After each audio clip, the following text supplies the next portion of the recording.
दुनिया के सबसे बड़े न्यूज सेंटर से ये है बीबीसी ग्लोबल इंडिया। नमस्कार, मैं हूं अपूर्व कृष्ण। हर सप्ताह ग्लोबल इंडिया में हम लेकर आते हैं वो खबरें जो जुड़ी हैं आपसे, तो महसूस करिए हमारे साथ खबरों की धड़कन। ब्रिटेन को यूके यानी यूनाइटेड किंगडम भी कहा जाता है। ये नाम आया था 1707 में, जब इंग्लैंड और स्कॉटलैंड का एकीकरण हुआ और बना United kingdom of great Britain. मगर लगभग 300 साल पुराने इस संबंध पर अभी अनिश्चय के बादल छाए हैं। अगले हफ्ते स्कॉटलैंड में जनमत संग्रह हो रहा है, जिसमें वहां के लोगों को अपनी आजादी के बारे में फैसला लेना है। गाते झूमते इन स्कॉटलैंड वासियों को लग रहा है कि उनका आजादी का सपना पूरा होने वाला है। वो पुराना सपना जिसके समर्थकों की संख्या बहुत कम मानी जाती थी, मगर अब उन्हें लगता है कि पासा पलट रहा है। उनका संदेश साफ है, लंदन का शासन खत्म हो, आजाद स्कॉटलैंड की मांग करने वालों की जीत हो।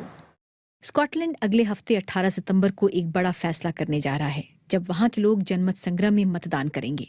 सवाल बिल्कुल सीधा है, क्या स्कॉटलैंड एक स्वतंत्र देश होना चाहिए? और हाँ की जीत का मतलब होगा इंग्लैंड और स्कॉटलैंड के 300 साल से ज्यादा पुराने राजनीतिक एकीकरण का अंत, स्कॉटलैंड की आजादी।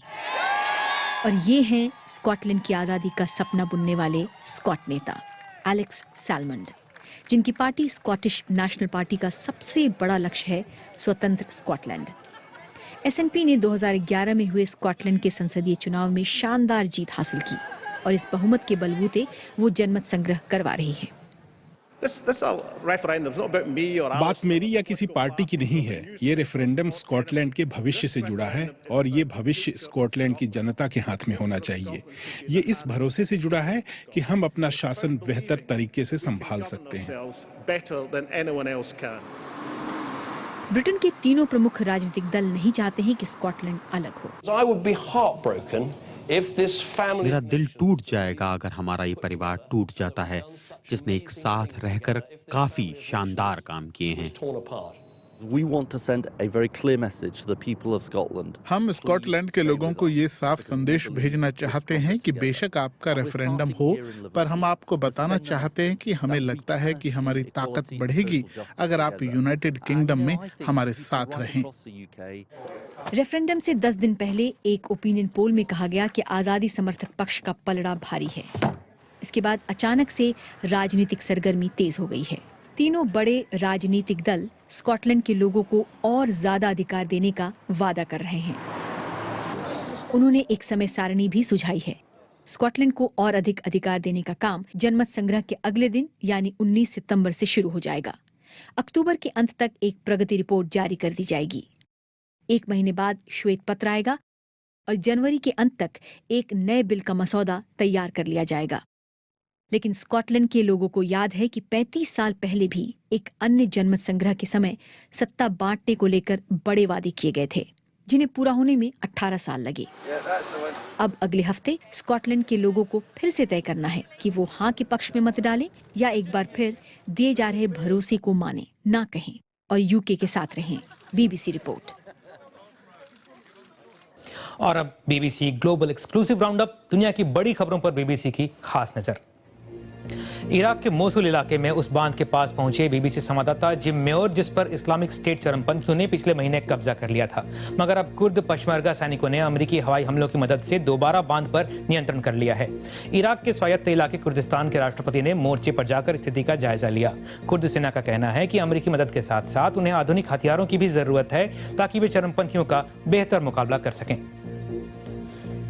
नीदरलैंड्स के हेग शहर में मौजूद थी बीबीसी संवाददाता एना हॉलिगन, जहां मलेशियाई विमान MH17 की दुर्घटना के बारे में रिपोर्ट जारी की गई। इसमें कहा गया है कि यह विमान बहुत तेज गति से आ रही चीजों से टकराने के बाद टूटा।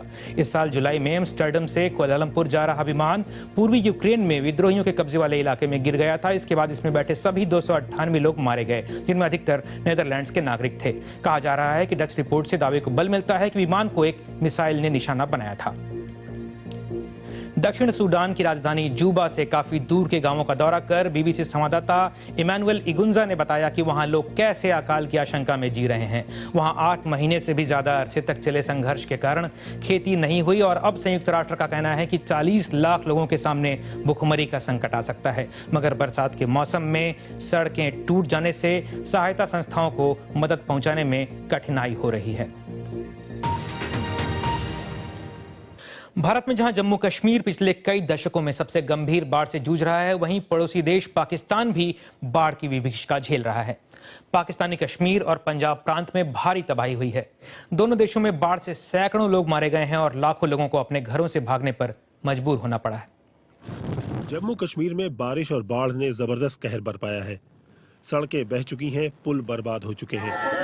एक अनुमान के मुताबिक कश्मीर घाटी में कम से कम 4 लाख लोग बाढ़ से प्रभावित हैं। परिवार कश्मीर है, माल शाल मलेशिया पाली कश्मीर पहलगाम में, उनको कोई पतो नहीं आई तोड़ी, कोई फोन नहीं लगा, कुछ नहीं। जमीन रुड़ गई, मकान रुड़ गए, होड़ी जड़ी थी फल बाग वो भी रुड़ गए, माल बचा को कोई पतो नहीं। उधर पड़ोसी देश पाकिस्तान में भी हालात कम खराब नहीं। पाकिस्तानी पंजाब के सियालकोट जैसे इलाकों में कई लोग मारे गए हैं। कई जगह पूरा इलाका एक बड़ी झील में तब्दील हुआ दिखाई दे रहा है। सरकार के मुताबिक 4 लाख से ज्यादा लोग बाढ़ की तबाही झेल रहे हैं। लोगों का कहना है कि इतना पानी आया कि उनके खेत खलियान, मकान और सड़कें सब डूब गए। मंजी पे गुजारा कर रहे हैं बस। ये देखना अंदर पानी है, सारे अंदर अंदर जाके उधर देख लो, सारे पानी पानी। ये तो ऊंचा है, अंदर ही पानी है, अंदर कमरों तक पानी है। बाढ़ ने चावल की फसल को बेहद नुकसान पहुंचाया है। करीब 3 लाख एकड़ से ज्यादा खेत इसके निशाने पर हैं। कई जगह बाढ़ का पानी घरों में घुसा हुआ है। लोग घरों की छत पर बैठे इंतजार कर रहे हैं कि शायद उन्हें मदद मिलेगी। बहुत से लोगों को पाकिस्तान सेना के हेलीकॉप्टरों ने एयरलिफ्ट भी किया है। पाकिस्तानी सेना के मुताबिक वो अब तक 17,000 लोगों को सुरक्षित स्थलों तक पहुंचा चुकी है। इससे पहले पाकिस्तान को 2010 में जबरदस्त बाढ़ का सामना करना पड़ा था, जिसमें करीब 2000 लोगों की जान गई थी और 2 करोड़ लोग प्रभावित हुए थे। BBC report. ग्लोबल इंडिया में आगे, मेडिकल इमरजेंसी में और जल्दी पहुंचेगी सहायता मोबाइल ऐप से।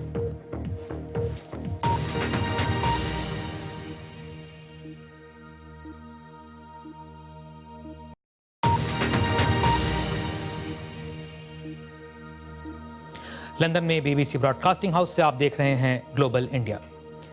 ब्रिटेन को यूके यानी यूनाइटेड किंगडम भी कहा जाता है। ये नाम आया था 1707 में, जब इंग्लैंड और स्कॉटलैंड का एकीकरण हुआ और बना United kingdom of great Britain. मगर लगभग 300 साल पुराने इस संबंध पर अभी अनिश्चय के बादल छाए हैं। अगले हफ्ते स्कॉटलैंड में जनमत संग्रह हो रहा है, जिसमें वहां के लोगों को अपनी आज़ादी के बारे में फैसला लेना है। गाते झूमते इन स्कॉटलैंड वासियों को लग रहा है कि उनका आजादी का सपना पूरा होने वाला है। वो पुराना सपना जिसके समर्थकों की संख्या बहुत कम मानी जाती थी, मगर अब उन्हें लगता है कि पासा पलट रहा है। उनका संदेश साफ है, लंदन का शासन खत्म हो, आजाद स्कॉटलैंड की मांग करने वालों की जीत हो। स्कॉटलैंड अगले हफ्ते 18 सितंबर को एक बड़ा फैसला करने जा रहा है, जब वहां के लोग जनमत संग्रह में मतदान करेंगे। सवाल बिल्कुल सीधा है, क्या स्कॉटलैंड एक स्वतंत्र देश होना चाहिए? और हाँ की जीत का मतलब होगा इंग्लैंड और स्कॉटलैंड के 300 साल से ज्यादा पुराने राजनीतिक एकीकरण का अंत, स्कॉटलैंड की आजादी। और ये हैं स्कॉटलैंड की आजादी का सपना बुनने वाले स्कॉट नेता एलेक्स सैलमंड, जिनकी पार्टी स्कॉटिश नेशनल पार्टी का सबसे बड़ा लक्ष्य है स्वतंत्र स्कॉटलैंड। SNP ने 2011 में हुए स्कॉटलैंड के संसदीय चुनाव में शानदार जीत हासिल की और इस बहुमत के बलबूते वो जनमत संग्रह करवा रही है। बात मेरी या किसी पार्टी की नहीं है। ये रेफरेंडम स्कॉटलैंड के भविष्य से जुड़ा है और ये भविष्य स्कॉटलैंड की जनता के हाथ में होना चाहिए। ये इस भरोसे से जुड़ा है कि हम अपना शासन बेहतर तरीके से संभाल सकते हैं। ब्रिटेन के तीनों प्रमुख राजनीतिक दल नहीं चाहते हैं कि स्कॉटलैंड अलग हो। मेरा दिल टूट जाएगा अगर हमारा ये परिवार टूट जाता है, जिसने एक साथ रहकर काफी शानदार काम किए हैं। We want to send a very clear message to the people of Scotland. हम स्कॉटलैंड के लोगों को ये साफ संदेश भेजना चाहते हैं कि बेशक आपका रेफरेंडम हो, पर हम आपको बताना चाहते हैं कि हमें लगता है कि हमारी ताकत बढ़ेगी अगर आप यूनाइटेड किंगडम में हमारे साथ रहें। रेफरेंडम से 10 दिन पहले एक ओपिनियन पोल में कहा गया कि आजादी समर्थक पक्ष का पलड़ा भारी है। इसके बाद अचानक से राजनीतिक सरगर्मी तेज हो गई है। तीनों बड़े राजनीतिक दल स्कॉटलैंड के लोगों को और ज्यादा अधिकार देने का वादा कर रहे हैं। उन्होंने एक समय सारणी भी सुझाई है। स्कॉटलैंड को और अधिक अधिकार देने का काम जनमत संग्रह के अगले दिन यानी 19 सितंबर से शुरू हो जाएगा। अक्टूबर के अंत तक एक प्रगति रिपोर्ट जारी कर दी जाएगी। 1 महीने बाद श्वेत पत्र आएगा और जनवरी के अंत तक एक नए बिल का मसौदा तैयार कर लिया जाएगा। लेकिन स्कॉटलैंड के लोगों को याद है कि 35 साल पहले भी एक अन्य जनमत संग्रह के समय सत्ता बांटने को लेकर बड़े वादे किए गए थे, जिन्हें पूरा होने में 18 साल लगे। अब अगले हफ्ते स्कॉटलैंड के लोगों को फिर से तय करना है कि वो हाँ के पक्ष में मत डालें या एक बार फिर दिए जा रहे भरोसे को माने ना कहें और यूके के साथ रहें। BBC report. और अब BBC ग्लोबल एक्सक्लूसिव राउंडअप, दुनिया की बड़ी खबरों पर BBC की खास नजर। इराक के मोसुल इलाके में उस बांध के पास पहुंचे BBC संवाददाता जिम मेयर, जिस पर इस्लामिक स्टेट चरमपंथियों ने पिछले महीने कब्जा कर लिया था। मगर अब कुर्द पशमर्गा सैनिकों ने अमेरिकी हवाई हमलों की मदद से दोबारा बांध पर नियंत्रण कर लिया है। इराक के स्वायत्त इलाके कुर्दिस्तान के राष्ट्रपति ने मोर्चे पर जाकर स्थिति का जायजा लिया। कुर्द सेना का कहना है कि अमेरिकी मदद के साथ साथ उन्हें आधुनिक हथियारों की भी जरूरत है ताकि वे चरमपंथियों का बेहतर मुकाबला कर सकें। नीदरलैंड्स के हेग शहर में मौजूद थी BBC संवाददाता एना हॉलिगन, जहां मलेशियाई विमान MH17 की दुर्घटना के बारे में रिपोर्ट जारी की गई। इसमें कहा गया है कि यह विमान बहुत तेज गति से आ रही चीजों से टकराने के बाद टूटा। इस साल जुलाई में एम्स्टर्डम से कुआलालंपुर जा रहा विमान पूर्वी यूक्रेन में विद्रोहियों के कब्जे वाले इलाके में गिर गया था। इसके बाद इसमें बैठे सभी 298 लोग मारे गए, जिनमें अधिकतर नीदरलैंड्स के नागरिक थे। कहा जा रहा है कि डच रिपोर्ट से दावे को बल मिलता है कि विमान को एक मिसाइल ने निशाना बनाया था। दक्षिण सूडान की राजधानी जूबा से काफी दूर के गांवों का दौरा कर BBC संवाददाता इमैनुअल इगुंजा ने बताया कि वहां लोग कैसे अकाल की आशंका में जी रहे हैं। वहां 8 महीने से भी ज्यादा अरसे तक चले संघर्ष के कारण खेती नहीं हुई और अब संयुक्त राष्ट्र का कहना है कि 40 लाख लोगों के सामने भूखमरी का संकट आ सकता है। मगर बरसात के मौसम में सड़कें टूट जाने से सहायता संस्थाओं को मदद पहुंचाने में कठिनाई हो रही है। भारत में जहां जम्मू कश्मीर पिछले कई दशकों में सबसे गंभीर बाढ़ से जूझ रहा है, वहीं पड़ोसी देश पाकिस्तान भी बाढ़ की विभीषिका झेल रहा है। पाकिस्तानी कश्मीर और पंजाब प्रांत में भारी तबाही हुई है। दोनों देशों में बाढ़ से सैकड़ों लोग मारे गए हैं और लाखों लोगों को अपने घरों से भागने पर मजबूर होना पड़ा है। जम्मू कश्मीर में बारिश और बाढ़ ने जबरदस्त कहर बरपाया है। सड़कें बह चुकी हैं, पुल बर्बाद हो चुके हैं।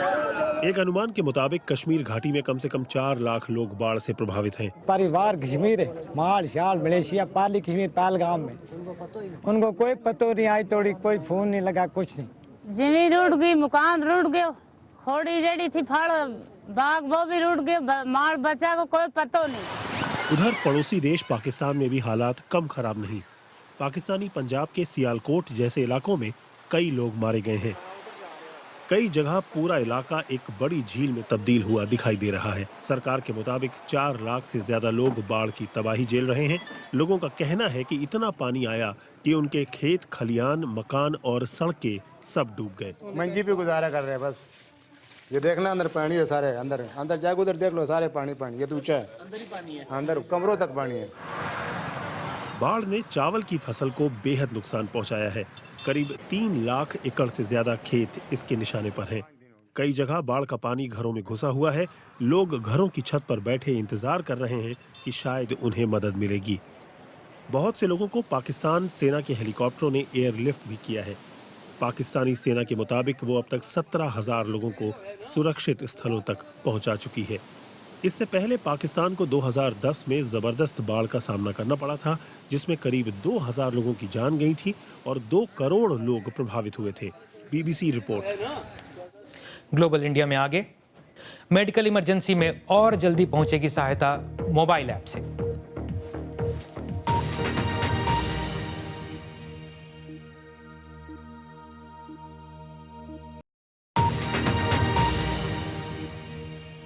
आप देख रहे हैं ग्लोबल इंडिया।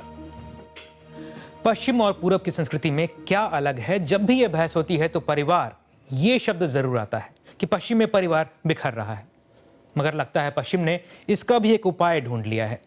जर्मनी में बुजुर्गों को गोद लेने की एक योजना खूब सफलता से चल रही है। 10 साल की थेरेज अपने दादा दादी के साथ साइकिल सैर को निकली हैं। पॉल और शार्लोट असल में उनके गोद लिए हुए दादा दादी हैं। यह उस स्कीम का हिस्सा है जिसमें परिवार उन बुजुर्ग जोड़ों को गोद लेते हैं जिन्हें पोता पोती या नाती नातिन चाहिए। अगर आप दूसरे बुजुर्गों को देखें तो अक्सर टीवी के आगे बैठे रहते हैं, जबकि मेरा संबंध इतना जीवंत है कि इससे मुझे कुछ करने को मिलता है। और जब थेरेस तस्वीर बना रही होती है तो उसमें 3 हिस्से होते हैं, जिनमें से एक में मेरा नाम भी होता है। ये मेरे दिल को छू जाता है। 80 साल के पॉल और उनकी पत्नी थेरेस के पालन पोषण में तब से मदद कर रहे हैं जब वो सिर्फ 3 साल की थीं। साइकिलिंग और जिम्नास्टिक्स के अलावा उन्होंने उन्हें तैराकी सिखाई और छुट्टियों में घूमने जाते हैं, उसी तरह जैसे कोई भी दादा दादी करेंगे। हर सोमवार स्कूल के बाद मैं शार्लोट से मिलती हूँ और हम तैराकी के लिए जाते हैं। फिर हम घर जाते हैं और कुछ खाते हैं। इसके बाद चाहे तो मैं घर जा सकती हूँ या फिर शार्लोट और पॉल के साथ उनके घर रह सकती हूँ। इस स्कीम का हिस्सा अक्सर वो बुजुर्ग बनते हैं जो अपनी जिंदगी में बच्चों की भूमिका चाहते हैं। हालांकि इसमें समस्याएं भी हैं। 25 साल पुरानी इस योजना के दौरान संबंध टूटे भी हैं और 2 यौन उत्पीड़क तमाम जांच प्रक्रिया के बावजूद बच निकले हैं। फिर भी यह प्रोजेक्ट सकारात्मक फीडबैक के साथ लोकप्रिय बना हुआ है। उधर साइकिल पार्क में थेरेस की माँ भी पॉल और शार्लोट के साथ आई हुई हैं। उनका कहना है कि बेटी को पालने में इन दोनों का जबरदस्त योगदान रहा है। कभी अजनबी रहे इन लोगों के बीच अब एक सच्चा संबंध बन गया है, जो बच्चे और बुजुर्ग दोनों को ही बेहद जरूरी दोस्ती और सहारा देता है। BBC report. दुर्घटना या इमरजेंसी के वक्त डॉक्टर एम्बुलेंस तो पहुंचते हैं, मगर उनके पहुंचने तक जो समय लगता है वो बड़ा कीमती हो सकता है। इसी बात का ध्यान कर लंदन में एक डॉक्टर ने स्मार्टफोन ऐप तैयार किया है। इससे प्राथमिक चिकित्सा में प्रशिक्षित उन लोगों तक पहुंचा जा सकता है जो इमरजेंसी की घटना के आसपास मौजूद हो सकते हैं। इमोजेन कौथरे को मिर्गी है। उन्हें बाहर जाने पर इसी बात का डर लगा रहता है कि उन्हें किसी मेडिकल इमरजेंसी का सामना न करना पड़े। मुझे अगर दौरे पड़े तो आसपास के लोगों पर निर्भर रहना पड़ता है। मैं बहुत हद तक दूसरे लोगों के रहम के भरोसे हूँ। पर लगता है कि अब लंदन में इमोजेन जैसे लोगों की चिंता कम होगी, जैसे दिल के दौरे के मरीजों के लिए, जिसमें शुरुआत के कुछ पल बेहद अहम होते हैं। अब एक ऐसा ऐप आया है जिससे इमरजेंसी मदद जल्द पहुंच सकेगी। गुड सैम नामक ऐप की मदद से आपातकालीन सेवाओं को संदेश भेजे जा सकते हैं, जो उन स्वास्थ्य कर्मचारियों को मिलता है जिनकी ड्यूटी का वक्त खत्म हो चुका हो, लेकिन जो नजदीक के इलाके में हो। ये लोग एम्बुलेंस के मौके पर पहुंचने तक जरूरी मदद मुहैया करा सकते हैं। ऐसे डॉक्टर या नर्स जिनकी ड्यूटी का वक्त खत्म हो चुका है, उनका इमरजेंसी के वक्त इस्तेमाल मुझे सही लगता है। ऐसा हो तो हम लोगों की मदद कर पाएंगे। गुड सैम नाम के इस ऐप को तैयार किया है मार्क विल्सन ने, जो एयर एम्बुलेंस पर काम करने वाले डॉक्टर हैं। मार्क जानते हैं कि चंद सेकंड किसी की जिंदगी में क्या बदलाव ला सकते हैं। इमरजेंसी बटन दबाने पर ये ऐप इमरजेंसी सेवाओं से संपर्क कर लेगा।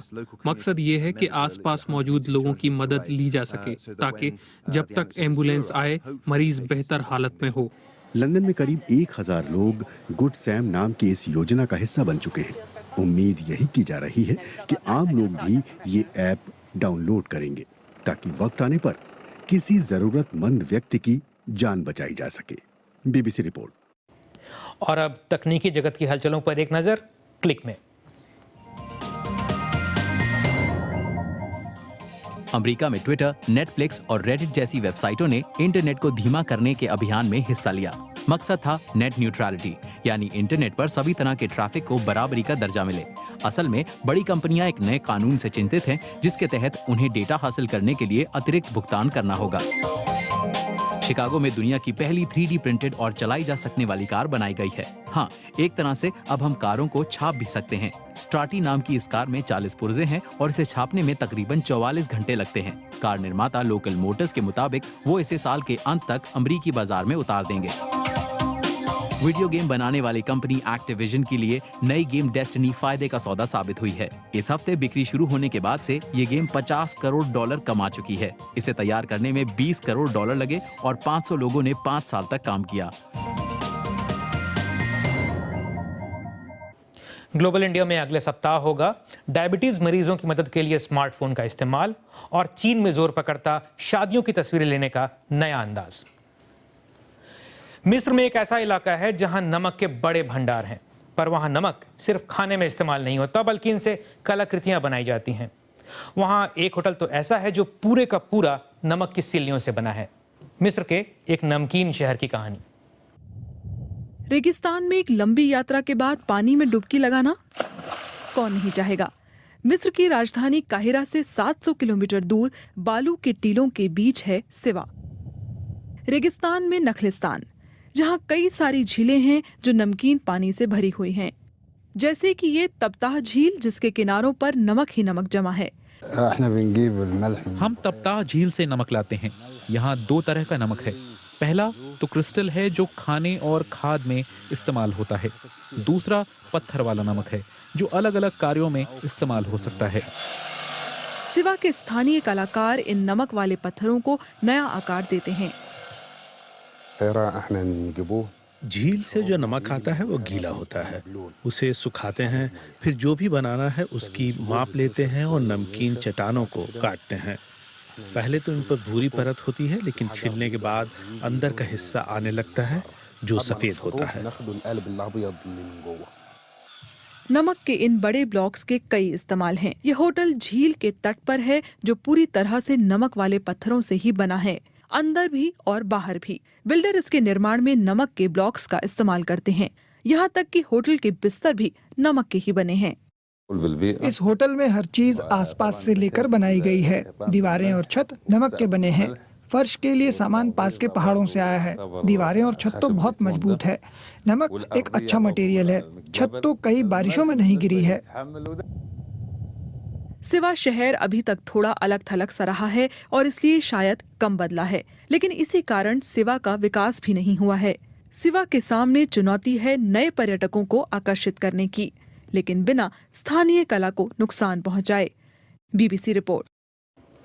इस हफ्ते इतना ही। फिलहाल लंदन स्थित बीबीसी ब्रॉडकास्टिंग हाउस से ग्लोबल इंडिया की पूरी टीम को अनुमति दीजिए। नमस्कार।